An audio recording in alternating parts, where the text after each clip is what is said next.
नमस्ते दोस्तों, आप सबका एक बार फिर से स्वागत है मेरे चैनल में जिसका नाम है रसोई में माँ। आज हम बनाएंगे आंवले की कैंडी।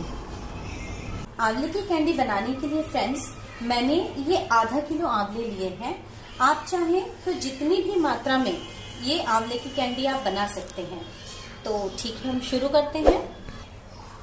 इन आंवलों को मैंने धोकर पोंछकर अच्छे से ले लिया है। अब हमें क्या करना है कि इन आंवलों को एक अच्छे से सूती कपड़े में बांधना है। ये मेरे पास एक सूती कपड़ा है जिसमें कि मैं इन आंवलों को बांधती हूँ। इस तरह से इन सारे आंवलों को मैंने इस कपड़े पर रख लिया है और अब हम इन सारे आंवलों को अच्छी तरीके से बांध देंगे। इन सभी आंवलों को हमें अच्छी तरह से कपड़े को टाइट एक गांठ बांधकर रखना है। इस तरह से सारे आंवलों को हमें बांधकर अब इनको हमें पूरी रात के लिए फ्रीजर में रख देना है।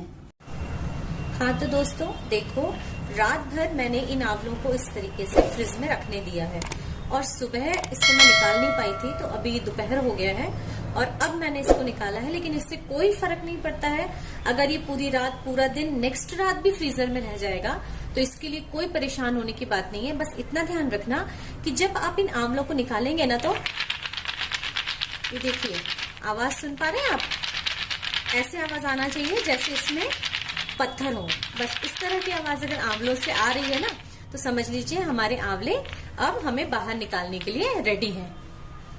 अब हम इन आंवलों को खोल लेते हैं और खोलने के बाद देखिए आंवले जो होंगे वो इस तरीके से हमें नजर आएंगे। दिख रहा है? ऐसा लग रहा है जैसे ये स्टोन्स हो है ना, बट इसका ये मतलब है कि ये परफेक्ट है।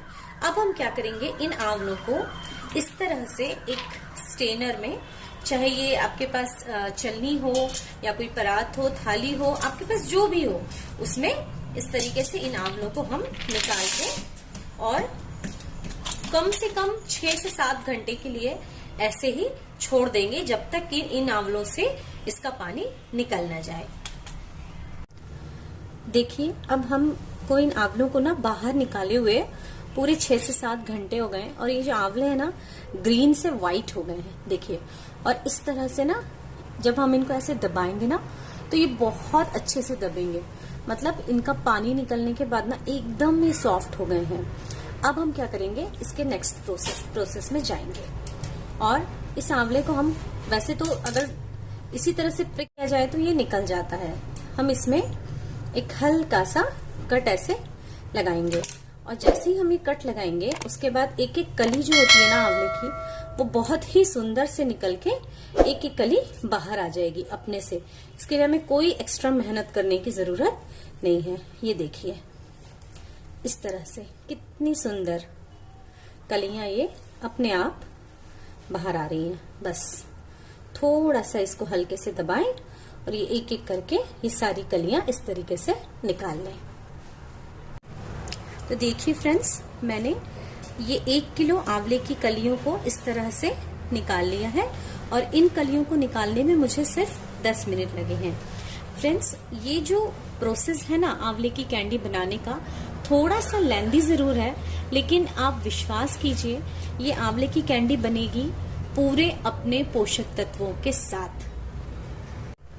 और अब नेक्स्ट स्टेप में हमको क्या करना है दोस्तों, कि इन सारी कैंडीज को ना हमें धूप दिखानी है। और धूप दिखाने के लिए ये देखिए मेरे पास एक थाली है। इस थाली में मैं इन सारी कैंडीज को इस तरीके से फैला लूंगी और ये आंवले हम इस तरीके से फैला के इनको हम तेज धूप दिखाएंगे सिर्फ 1 दिन के लिए। और जब एक बात का और फ्रेंड्स ध्यान रखना कि इसको हमें सिर्फ धूप में ही बाहर रखना है। जब धूप हो तब बाहर रखिए और जैसे ही धूप चली जाए आप इसको अंदर ले आइए, क्योंकि थोड़ी सी भी ओस अगर इस आंवले के ऊपर पड़ गई ना, तो इन आंवलों का जो कैंडीज का जो कलर है ना वो काला हो जाएगा। और कहते हैं ना कि जो चीज दिखेगी अच्छी वो लगेगी अच्छी, तो हमें इसके न्यूट्रिएंट्स के साथ साथ इसके थोड़ा सा शक्ल पे भी ध्यान देना है।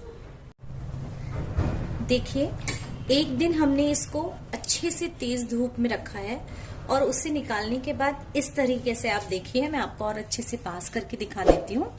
इस तरह से ये आंवले जो है हमारे थोड़े थोड़े से पानी सूख गया है इनका। बस अब हमको क्या करना है, इस स्टेज पे इसमें अब हम कुछ सामान डालेंगे। जो बचा हुआ चीनी, नमक और जीरा पाउडर का जो पेस्ट था ना फ्रेंड्स, उसको भी मैंने इसके ऊपर से मिला दिया है। और इसको मिलाने के बाद ना मेरे हाथ थोड़े से ऐसे स्टिकी हो गए, तो इससे इसका मतलब है कि अच्छे से हमारी जो चीनी है वो इन आंवलों में मिल गई है। अब हमें क्या करना है कि इन आंवलों को एक दिन के लिए फिर से सुबह से शाम तक के लिए धूप में सुखाना है। हेलो फ्रेंड्स, अगर आपको मेरी ये रेसिपी पसंद आई हो तो आप लाइक कीजिए, बनाइए, खाइए, सबको खिलाइए और मुझे कमेंट्स करके जरूर बताइए कि आपको ये रेसिपी कैसी लगी और आपने बनाई तो ये आपसे कैसे बनी। ठीक है, आप अगर मुझे बताएंगे तो मुझे अप्रिसिएशन मिलेगा। और हाँ, मेरे चैनल को सब्सक्राइब करना मत भूलिएगा। Thank you so much.